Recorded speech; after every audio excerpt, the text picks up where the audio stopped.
दोस्तों स्वागत है आपका एक बार फिर फ्रेंड। हम जैसे कि मैंने कल आपको एक ओवरव्यू दिया था इकनॉमी का कि मैं किस तरह से 77 जो चैप्टर्स हैं उसको मैं किस तरह से फिनिश करूंगा, उसके बारे में मैंने आपको कल जो आपको शाम को जो आपको वीडियो मिल गई थी वो मैंने आपको बताया। इस वीडियो का देखो हमारा पहले पर्सपेक्टिव को समझेंगे, क्योंकि आज जो हम कवर करेंगे वो कहीं ना कहीं हम चैप्टर नंबर 1 और चैप्टर नंबर 2 को बहुत अच्छे से कवर करेंगे। हालांकि अभी कुछ आने वाले जो 4 से 5 लेक्चर्स वो काफ़ी थोड़े से बेसिक्स होंगे, क्योंकि पहले एक बार बेसिक्स फंडामेंटल्स आपके क्लियर हो जाएं तो उसके बाद आप बहुत अच्छे से जो है काम कर पाएंगे। तो उसमें मैंने ये बताया था कि शुरू के जो मतलब कि 7 से 8 चैप्टर्स हैं उसमें थोड़ा सा बेसिक्स है, तो पहले बेसिक्स देख लेंगे, फिर उसके बाद गो थ्रू धीरे धीरे धीरे धीरे धीरे हो जाएंगे। क्योंकि देखो मेरे एक सिंपल सा लॉजिक है, जब बच्चा चलता है तो पहले आप भी समझ सकते हैं कि 1 से 2 साल में चलना स्टार्ट करता है, फिर उसके बाद धीरे धीरे ABCD समझता है। तो उसी की जैसे मैं यहाँ एग्ज्यूम करके चल रहा हूँ कि कुछ बच्चे ऐसे भी हैं जिनको इकोनॉमी के बारे में कुछ भी नहीं पता, वो बिल्कुल ज़ीरो है और वो ज़ीरो से स्टार्ट करना चाहते हैं। तो उन्हीं के लिए वीडियोस मैं लेके आया हूँ।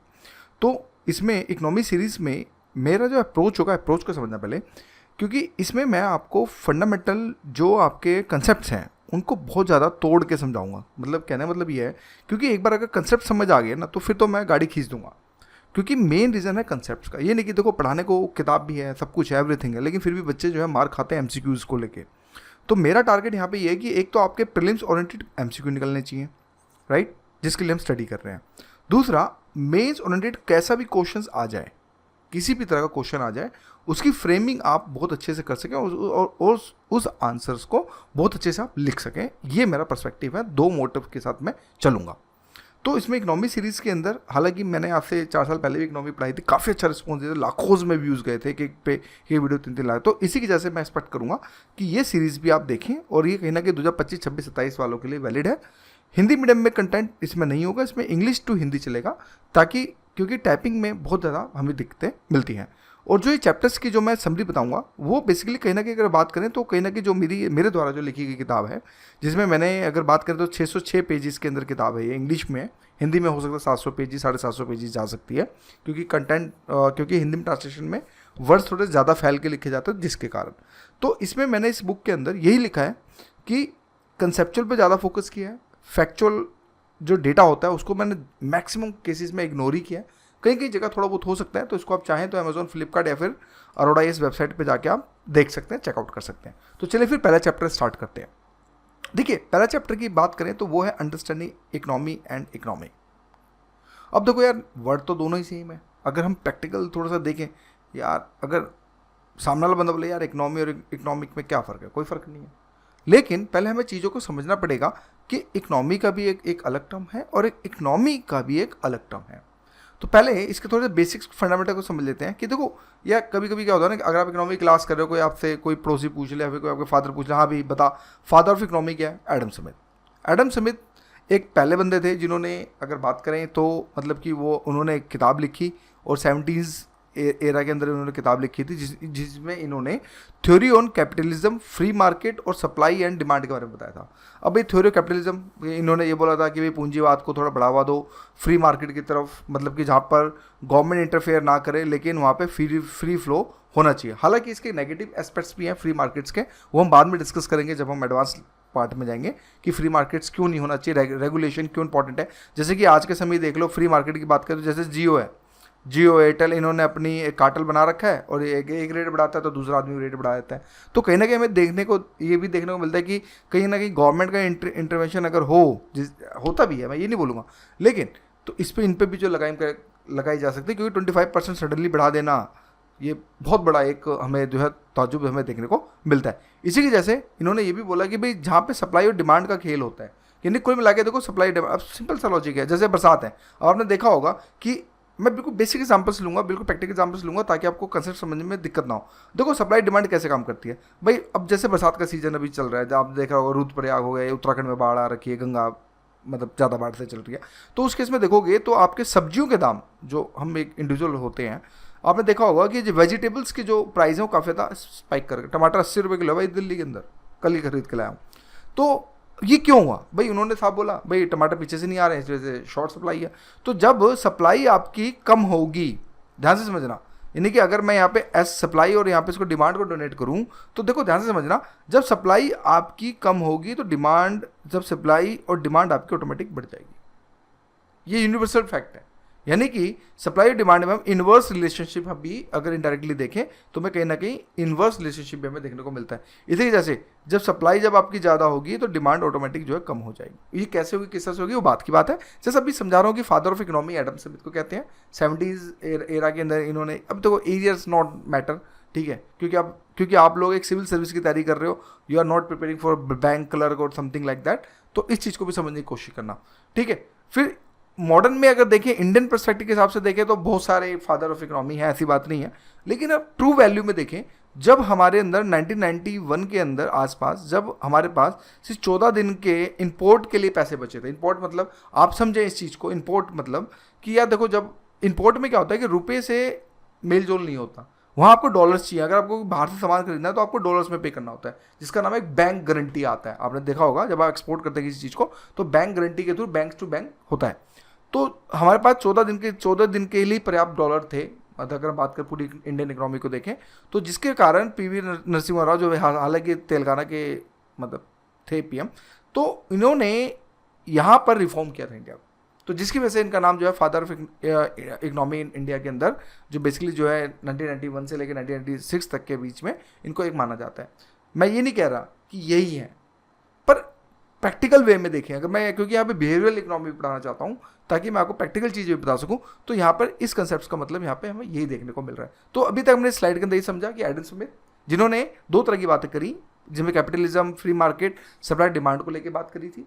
फिर इसके बाद अगर हम पीवी नरसिम्हा राव को देखें तो इनको जो है बेसिकली फादर ऑफ इकोनॉमी के नाम से भी जाना जाता है। तो नेक्स्ट स्लाइड के अंदर चलें तो हमें यहाँ पे ये देखने को मिलता है कि पहले इसके बेसिक डिफ्रेंशिएट को समझेंगे कि दोस्तों इकोनॉमी जो एक वर्ड है आपका और इकोनॉमी में क्या फ़र्क है। देखो मैं मोटा मोटा बिल्कुल जिसको बोलते हैं ना दिमाग के अंदर छप जाए वो बात अगर मैं बात करूँ तो इसमें ये समझो कि यहाँ पे सिर्फ थ्योरी पढ़ाई जाती है, आप ऐसे समझे बस, और यहाँ पर प्रैक्टिकल होता है बस। इकोनॉमी को आप माइक्रो भी कह सकते हो इनडायरेक्टली वे में, शॉर्ट फॉर्म में, और इसको आप मैक्रो भी कह सकते हो। कहने का मतलब यहाँ पे ये है, मतलब कि आप ये बोलें कि इकोनॉमी जो है ये बेसिकली छोटा भाई है, बस ये बड़ा भाई है।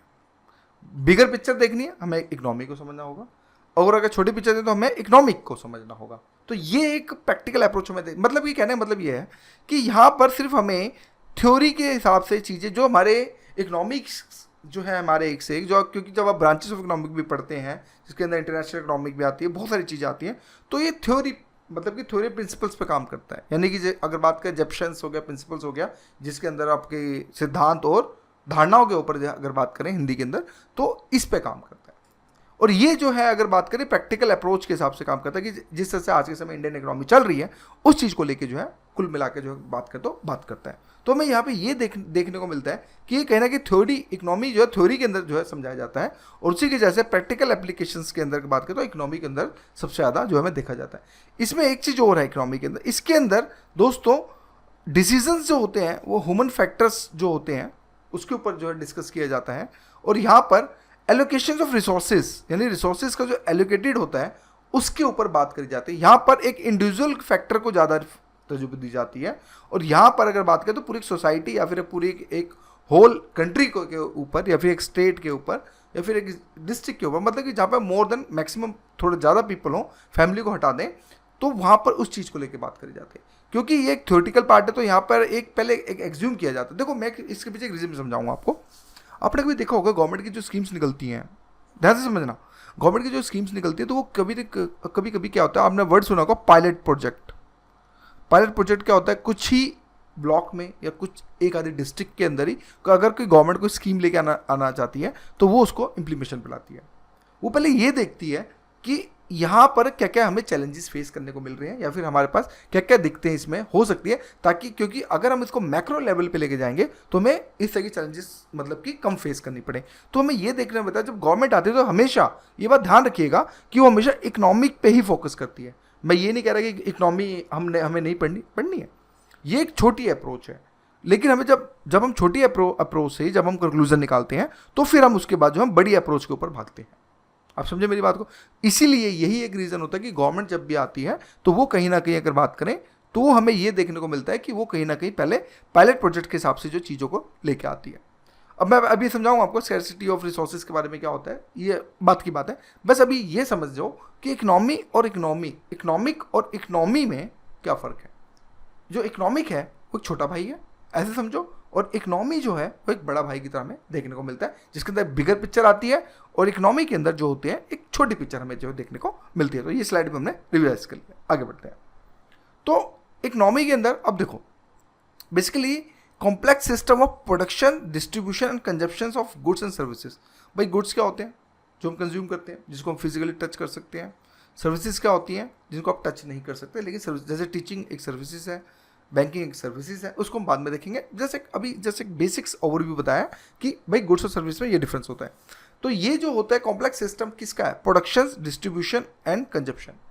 प्रोडक्शन मतलब क्या, भाई जब हम किसी चीज़ को प्रोटेक्ट करते हैं, जैसे फॉर एग्जांपल हमारे फार्मर्स हैं, वो किसी चीज़ को प्रोड्यूस करते हैं, जिसके अंदर आपका वीट हो गया, राइस हो गया, गेहूँ हो गया, चावल हो गया, ये सब चीज़ें होती हैं। डिस्ट्रीब्यूशन, जो भाई वहाँ, अब भाई सिंपल सी बात है ना कि ट्रांसपोर्टेशन यानी डिस्ट्रीब्यूशन भी तो चीज़ें चाहिए। अगर मान लो तेलंगाना का किसान दिल्ली में, मतलब अगर तेलंगाना का गेहूँ हमारे पास दिल्ली में आना चाहता है, तो वो कहीं ना कहीं डिस्ट्रीब्यूशन नेटवर्क के थ्रू जो हमें देखने को मिलेगा। इसी वजह से कंजस्शन, जब हम कोई चीज़ को खाते हैं तो इसमें ये देखने को मिलता है कि कंट्री और मतलब रीजन्स के ऊपर ज़्यादा फोकस किया जाता है, यानी कि कॉम्प्लेक्स सिस्टम है। यानी कि अगर हम बात करें जिसके PDC, अब एक वर्ड याद रखना कि डिस्ट्रीब्यूशंस मतलब कि कॉम्प्लेक्स सिस्टम ऑफ PDC, यानी कि हमें ये देखने को मिलता है कि जहाँ पर प्रोडक्शन, डिस्ट्रीब्यूशन और कंजप्शन, जहाँ पर मतलब कि प्रोडक्शन, डिस्ट्रीब्यूशन, कंजप्शन का गुड्स एंड सर्विसेज के थ्रू, गुड्स एंड सर्विसेज के थ्रू, जब हम विद इन, यहाँ पे एक वर्ड ध्यान से समझना, स्पेसिफिक एरिया। स्पेसिफिक एरिया का होना बहुत जरूरी था इकोनॉमी के अंदर।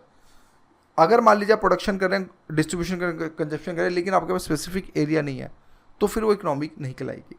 इसके अंदर एक विद स्पेसिफिक एरिया, चाहे कोई भी है, चाहे कंट्री हो, चाहे एक ब्लॉक हो, चाहे एक रीजन हो, तो उसके अंदर हमें जो है कुल मिला के काम करना होता है। इसका जो फोकस होता है सबसे ज़्यादा इकोनॉमी का, वो ओवरऑल स्ट्रक्चर, यानी कि स्ट्रक्चर कैसा है। जैसे आप देखा होगा हमारी इंडियन इकोनॉमी बहुत ज़्यादा कॉम्प्लेक्स में हमें जो है देखने को मिल रही है, तो उसी के जैसे हम उसके स्ट्रक्चर और उसकी हेल्थ ऑफ इकोनॉमिक सिस्टम की, उसकी आज के समय क्या उसकी हेल्थ है। हेल्थ इन द सेंस ये कि क्या हमारे पास इनफ मतलब मनी है, अगर हम बात करें, यानी इनफ हमारे पास सप्लाई है, ताकि हम अपनी जो हमारी जो कंट्री की जो पीपल हैं हम उनको फीड कर सकें। तो ये एक तरह से अगर बात करें, जो पूरी एक बड़ी पिक्चर जो हमें दर्शाती है, तो उसमें यही देखता है कि ओवरऑल स्ट्रक्चर, उसके कहीं ना कहीं हेल्थ ऑफ इकोनॉमी के बारे में हमें ज़्यादा फोकस ये करती है। एग्जाम्पल्स के तौर पर देखें, जैसे कि तो इसमें ये देखने को मिलता है, जैसे प्रोडक्शन सेक्टर्स में एग्रीकल्चर हो गया, इंडस्ट्री हो गया, सर्विसेज हो गई, जिसके अंदर तीनों चीज़ आ गई।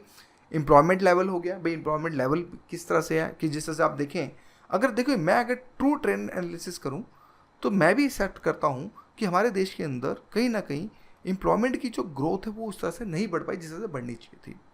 जिस तरह से हमारी आज के समय करंट गवर्नमेंट वादे कर रही है, उस तरह से शायद हो सकता है कुछ कमियां रह गई, जिसके कारण जो फुलफिल नहीं हो पा रहे। तो ये बात एक कंसर्न है कि एम्प्लॉयमेंट लेवल देखो एक चीज़ और है, जिस कंट्री के अंदर एम्प्लॉयमेंट लेवल जितना अधिक होगा वो कंट्री उतना ज़्यादा बूस्ट करेगी, यानी कि उतना ज़्यादा वो आगे जाएगी। इसके पीछे आगे रीजन जब एम्प्लॉयमेंट चैप्टर पढ़ेंगे उसमें डिटेल में पढ़ाऊंगा, लेकिन अभी बस ये समझे कि कहीं ना कहीं इकोनॉमी का एम्प्लॉयमेंट के साथ एक डायरेक्ट रिलेशन होता है, यानी कि जितनी एम्प्लॉयमेंट बढ़ती चली जाएगी, यानी कि जितने बेरोजगार कम होते चले जाएंगे, उतनी ही हमारी इकोनॉमी जो है कहीं ना कहीं बूस्ट होने। देखो अब ये इनवर्स रिलेशनशिप डायरेक्ट, ये मैं इसलिए पढ़ा रहा हूँ कि यहाँ से भी दोस्तों जो क्वेश्चन जो है पूछे जा सकते हैं। तो इसलिए मैं एक एक टॉपिक को बहुत ज़्यादा खोल के समझा रहा हूँ, ताकि एक चीज़ याद रखें कि इकोनॉमी का एम्प्लॉयमेंट के साथ भी कहीं ना कहीं हमें देखा जाए तो हमें डायरेक्ट रिलेशनशिप जो हमें देखने को मिलता है। इसी जैसे इन्फ्लेशन एंड ग्रोथ रेट भी बहुत मैटर करती है। जैसे कि आपने देखा होगा हाइपर इन्फ्लेशन हो गया, गैपलिन इन्फ्लेशन हो गया। जैसे कि एक एग्जांपल आपके मैं कंट्री का एग्जांपल देना चाहूँगा, जिसके अंदर वेनेजुएला जो ऑफकोर्स साउथ अमेरिका में है, तो उसमें आपने देखा होगा, हालांकि काफ़ी रिच है, सिलेक्टेड यूपीएससी ने क्वेश्चन नहीं पूछा इस साल, काफ़ी रिच है, मतलब देखा जाए उसके पास ऑयल रिजर्व्स हैं, लेकिन आज भी वो एक बहुत ज़्यादा डाउनफॉल इकोनॉमी में तौर पे हमें देखने को मिल रहा है। तो अभी ये देखने को मिल रहा है कि जिस देश के अंदर इन्फ्लेशन कंट्रोल में है, देखो एक अच्छी इन्फ्लेशन का मतलब यहाँ पे ये होता है कि देखो इन्फ्लेशन, कोई कहते हैं कि नहीं जीरो इन्फ्लेशन होनी चाहिए, तो ये कंसेप्ट भी गलत है। अगर जीरो इन्फ्लेशन होगी तो कहीं ना कहीं प्रोड्यूसर जो प्रोडक्शन कर रहे हैं उनको मोटिवेशन नहीं मिलेगा। कहने का मतलब ये है कि अगर इन्फ्लेशन ही नहीं होगी तो उनको भी आगे एक, अगर बात करें, समर्थन, प्रोत्साहन नहीं मिलेगा कि हम आगे और ज़्यादा गुड्स प्रोड्यूस करें। तो एक हेल्दी इकोनॉमी के अंदर अगर मैं बात करूं तो 2 से 4% अगर इन्फ्लेशन है, पूरे साल की बात कर रहा हूं, पूरे साल में अगर 2 से 4% भी इन्फ्लेशन चल रहा है तो दैट्स फाइन, इट्स ओके, एक अच्छी बोलते एक हेल्दी साइन हमें दे। लेकिन अगर ये इन्फ्लेशन जैसे अभी पाकिस्तान के अंदर मोर देन 25% के हिसाब से जो इन्फ्लेशन चल रही है, तो वहाँ पे देखा होगा आपने कि वहाँ पे भी इकोनॉमी जो है काफ़ी ज़्यादा डाउन हमें जो है देखने को मिल रही है। तो इसी की जैसे ग्रोथ रेट भी बहुत ज़्यादा मैटर करता है। जब इन्फ्लेशन कम होता है तो ग्रोथ रेट में भी काफ़ी एक पॉजिटिव इम्पैक्ट पड़ता है। तो यहाँ पर अगर आप देखें इन्फ्लेशन और ग्रोथ रेट में कहीं ना कहीं हमें इनडायरेक्ट रिलेशनशिप भी हमें जो है देखने को मिल रहा है। इसी की जैसे इनको काउंटर करने के लिए गवर्नमेंट पॉलिसीज़ भी आती हैं कि गवर्नमेंट पॉलिसी, अगर मान लीजिए हमारे देश का इन्फ्लेशन ज़्यादा बढ़े तो गवर्नमेंट फिर काउंटर करेगी उस चीज़ को। दूसरा, अगर मान लीजिए हमारी इकोनॉमी बहुत सुस्त पड़ी तो कहीं ना कहीं गवर्नमेंट पॉजिटिव वे लेके आएगी, रेपो रेट को घटाएगी, बढ़ाएगी, वो बात की बात है। तो कहीं ना कहीं गवर्नमेंट का इंटरवेंशन भी हमें जो ज़्यादा देखने को मिलता है। तो इकोनॉमी के अंदर वही मैंने आपको जो बताया था, इसके अंदर स्पेशली थ्योरी और प्रिंसिपल्स के बारे में सबसे ज़्यादा फोकस किया जाता है, क्योंकि इसके अंदर अगर बात करें तो कुल मिला के मोटा अगर हम बात करें तो थ्योरी और प्रिंसिपल्स के ऊपर ही सबसे ज़्यादा जो है इकोनॉमी के अंदर सबसे ज़्यादा फोकस किया जाता है। और इसको एक मैक्रो लेवल पे पहले इसको जो है डिस्क्राइब किया जाता है ताकि हम इकोनॉमी पे पहुंच सकें। इकोनॉमिक को में थ्योरी प्रिंसिपल्स पे सबसे ज़्यादा जो है फोकस किया जाता है। फिर डिफरेंस की बात करें तो देखो, अगर दोनों में अगर हम बात करें इकोनॉमी एंड इकोनॉमी में देखें, अगर डिफरेंस को देखें तो हमें ये देखने को मिलता है कि जो इकोनॉमी है वो काफ़ी ज़्यादा ब्रॉडर कंसेप्ट में हमें दिखाने को मिलता है। उसी की जैसे इकोनॉमी जो है मोर स्पेसिफिक, यानी कहीं ना कहीं टारगेट ओरिएंटेड चीज़ें और स्पेसिफिक पीरियड हमें जो है ज़्यादा देखने को मिलता है। तो हमें ये सब चीज़ें कुल मिलाकर देखने को मिलती हैं। अब ब्रांचेस ऑफ इकोनॉमी की अगर हम बात करें दोस्तों, तो ब्रांचेस ऑफ इकोनॉमी, देखो ब्रांचेस ऑफ इकोनॉमी का मतलब कि ये है कि भाई इसके टाइप इकोनॉमी के कितने प्रकार होते हैं। अगर मोटे तौर पर देखा जाए तो हमें कहीं ना कहीं माइक्रो एंड मैक्रो ही हमें जो है देखने को मिलता है। यानी माइक्रो छोटा भाई, मैक्रो बड़ा भाई। माइक्रो के अंदर हम लोग क्या स्टडी करते हैं, इस चीज़ को समझना कि जो माइक्रो होता है बेसिकली इंडिविजुअल सेक्टर्स के ऊपर, मार्केट के इंडिविजुअल मार्केट और बिहेवियर के बारे में ज़्यादा स्टडी करता है। यानी कि माइक्रो के अंदर हम ये देखते हैं कि कहीं ना कहीं इंडिविजुअल फैक्टर हमारा ज़्यादा एक अहम रोल हमें देखने को मिलता है, और साथ में जिसके अंदर हम एनालाइज करते हैं, जिसमें supply and demand, market structure, consumer behaviour, firm behaviour, ये सब छोटे छोटे जो टॉपिक्स होते हैं उनके बारे में जो डिस्कस यहाँ पे माइक्रो पे किया जाता है। मैक्रो इकोनॉमी में देखें तो इसमें एक बड़ी पिक्चर देखते हैं जिसके अंदर काफ़ी कुछ देखा जाता है, जब business cycle, economic growth, unemployment, inflation, monetary policy, fiscal policy, ये सब चीज़ें जो है कुल मिलाकर एक हमें अगर हम बात करें तो हमें बिगर पिक्चर जो है कुल मिलाकर हमें जो है देखने को मिलती है। और इसके अंदर माइक्रो के अंदर हमें जो है कुल मिलाकर एक स्मॉलर पिक्चर जो है कुल मिलाकर देखने को मिलती है। जिससे मैंने आपको एक एग्जांपल बताया था थोड़ी देर पहले कि हम जब एक गवर्नमेंट कोई पॉलिसी को लॉन्च करती है तो कहीं ना कहीं प्रोजेक्ट लेवल पे ही, मतलब कि एक डिस्ट्रिक्ट, एक जोन में ही पहले ट्राई करती है, देखती है, उसके एनालाइज करती है, चीज़ों को समझती है कि इसमें क्या क्या दिक्कतें आ सकती है। तो इसलिए हमेशा पायलट प्रोजेक्ट के ऊपर सबसे ज़्यादा जो है फोकस किया जाता है। तो इसके अलावा देखो माइक्रो और मैक्रो के अलावा भी कुछ अलग तरह की भी इकोनॉमी की स्टडीज़ होती हैं, जिसके अंदर बिहेवियर हो गया, भाई बिहेवियर इकोनॉमी के बारे में देखा जाता है, पब्लिक फाइनेंस के बारे में देखा जाता है, डेवलपमेंट इकोनॉमी के बारे में देखा जाता है, इंटरनेशनल इकोनॉमी जिसमें हम कंपेयर कर सकें डेवलपमेंट के अंदर भी कुल मिला के देखा जाता है कि डेवलपमेंट इकोनॉमी की किस तरह से डेवलपमेंट हो रही है। तो ये सब चीज़ें हमें जो है देखने को मिलती हैं। फिर हमें ये भी देखना पड़ेगा कि वाई अंडरस्टैंडिंग इकोनॉमिक मैटर, जो मैंने आपको बताया कि देखो इंडिविजुअल के लिए तो यही होता है कि inform decision about saving, investment and business opportunity, कि देखो भाई इकोनॉमी इसलिए मैटर करती है कि कहीं ना कहीं सेविंग्स, आपकी इन्वेस्टमेंट, बिजनेस अपॉर्चुनिटी के बारे में फोकस होता है, तो इसलिए हम इकोनॉमी जो होती है मैटर करती है।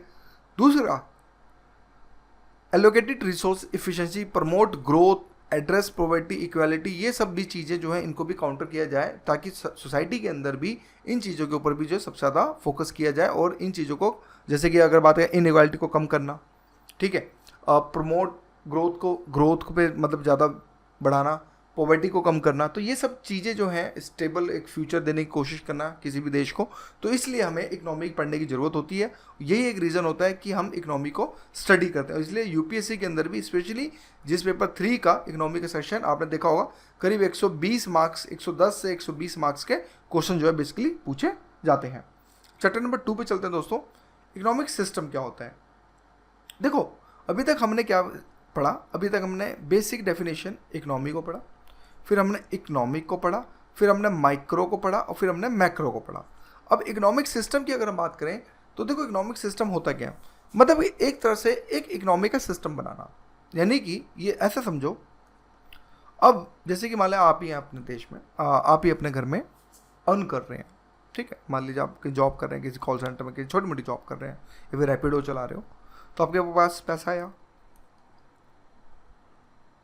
उस पैसे के बाद अब आपके अपने खर्चे भी होंगे, आपको शर्ट भी लेनी होगी, पैंट भी लेनी होगी, जूते भी लेने होंगे, बाइक में पेट्रोल डलाना, तो आपका कहीं ना कहीं जब आप चीज़ों को अर्न किया आपने, मान लीजिए आपने रैपिडो में 700 रुपये कमाए एक दिन में, तो आपको ये पता चल गया ये काट पीट के 700 रुपये आपके बच्चे, तो आप, लेकिन आपको ये पता चला मुझे राशन भी लेना है, मुझे टूथब्रश भी लेना है, मुझे सारी चीज़ें लेनी है, तो उसके हिसाब से आपको ये देखने को मिला कि 700 रुपये के अंदर मेरा करीब 200 रुपये का और खर्चा है, तो 500 रुपये आपकी सेविंग हुई।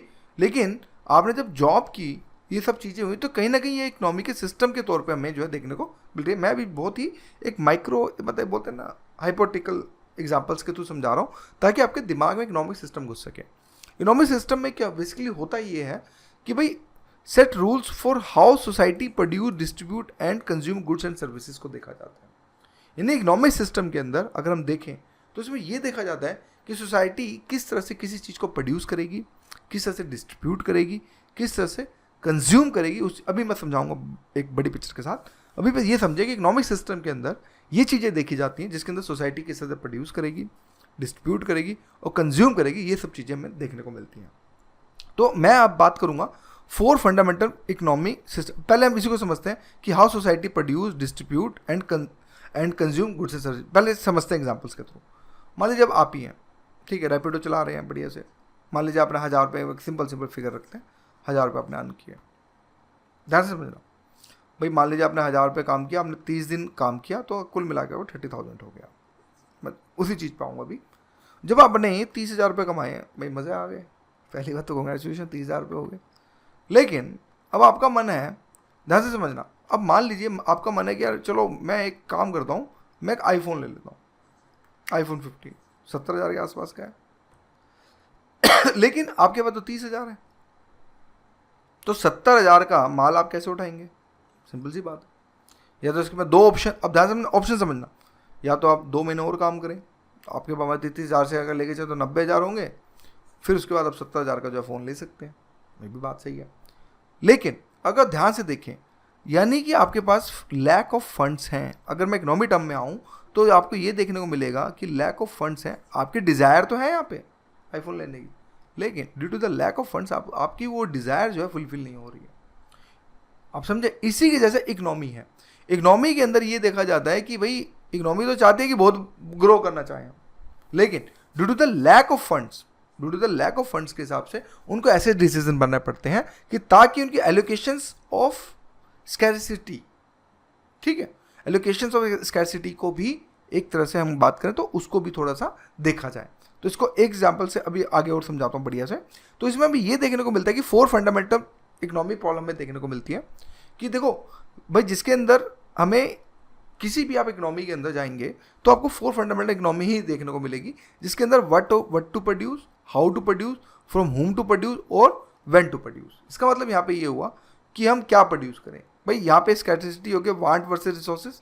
हमारी इच्छाएं अनंत हैं लेकिन हमारे पास रिसोर्सेज लिमिटेड हैं, तो उसके कारण हमें ये यहाँ पे कॉम्प्रोमाइज़ करना पड़ता है कि हमें क्या प्रोड्यूस करना है, ठीक है। फिर जैसे कि consider demand, resources and government policies, इसके अंदर ये आता है। जैसे कि आप ऐसे समझें कि व्हाट टू प्रोड्यूस में, फॉर एग्जांपल, पहले मैं आपको अपने हिसाब से, मान लीजिए आप एक फैक्ट्री लगा रहे हैं टी शर्ट बनाने की।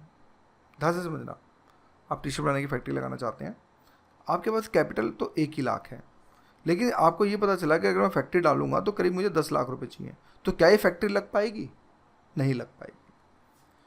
क्यों? देखिए अब ध्यान समझना, यहाँ आपकी वांट्स तो है, वांट्स तो है लेकिन आपके रिसोर्सेज नहीं है, क्योंकि आपके पास 1 लाख है सिर्फ और यहाँ पे तो 10 लाख लग रहे हैं। तो उस कंडीशन में क्या होगा, व्हाट टू प्रोड्यूस में यहाँ पे ये समझो कि मान लो जब आपने टी शर्ट तो भाई टी शर्ट लगाने का तो आपका आइडिया फ्लॉप हो गया, आप कर ही नहीं सकते, प्रोड्यूस कर ही नहीं सकते। क्यों? आपकी कैपिटल है। मैं हाइपोथेटिकल सिचुएशन लेके चल रहा हूँ कि आप, क्योंकि मेन रीज़न है आपको समझाना, सब कुछ लिखा हुआ है लेकिन फोकस मेन मोर ऑन समझाने पे करना है।